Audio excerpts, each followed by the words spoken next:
There's a massive pattern-breaking theory about finishing things that I seek to present to you today. I'll start it with my experience, get into the paradox, and finish it with the conclusion, which I won't spill today. You have to understand what finished means in this context. Finished, in this case, means when you stop working on it. A lot of things that you say are finished aren't actually finished because you could have done more. So when you choose to stop working on it, in permanence, it's finished. The moment you realize you weren't a quitter when doing these things that you stopped working on is the moment you start collecting new experiences and you start appreciating and combining these experiences to make a better future. Over COVID, I was bored enough to try and build a Minecraft world, and I spent a month playing Minecraft. It was a world that had the Princeton football stadium fully decked out, and unfortunately I deleted the world because I just said I was finished. But I left a lot of things up to interpretation because I never got a chance to finish building that world. The good news is I chose to build my real world. The bad news is I have to talk about the experience instead of show you it. The thing about being finished is that we treat done like it's a destination. It's not. It's just where you stopped. You could always do more to perfect some project or do something a little different. As a software founder, you would assume that once the product is built, it's infinitely scalable. But what was good 2 years ago is not good anymore.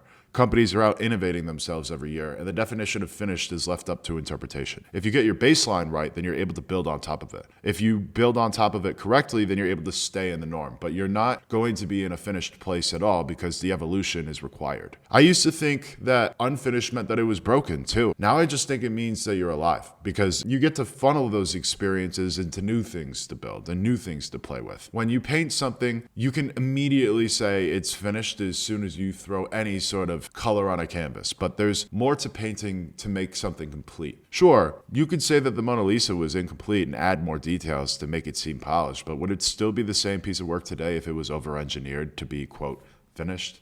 No. I leave this up to a future version of myself to finish because I've learned finishing just means when you stop working on something. For example, there are many relationships in my life that I've thought were finished. Like I was going to leave it in the past, but then something came up. You're right back into the swing of things with a relationship that you thought was finished. This applied in my career too. I thought that my relationship was finished with quite a few friends. And then, sure enough, we had alignment on career or personal things that re-sparked a friendship that neither one of us expected. You get the benefit of saying finished doesn't mean finished because nothing is permanent. But you can also say finished is finished because everything is the same. The difference is that you get to choose when it's finished because it's your time that gets put into a certain action, object, or experience. Completion is a story that we tell ourselves because the uncertainty eats many of us alive. I've made videos about certainty, but the uncertainty itself is something that you can decide is certain based on your experience. You can extrapolate this unfinished theory in a variety of ways to say that you have finished certain things, but the question is, are you really finished with anything? I wouldn't call this a paradox. I would say it's relative to your experience and your beliefs. You can choose when to say you're finished with something very, very easily. But I choose to say that no experience is finished until your life is over because you can always pull something into the now that you didn't expect to happen. Life is a beautiful, ever-evolving form with a beat to it, and you get to choose what that beat is at any point in time based on your intensity,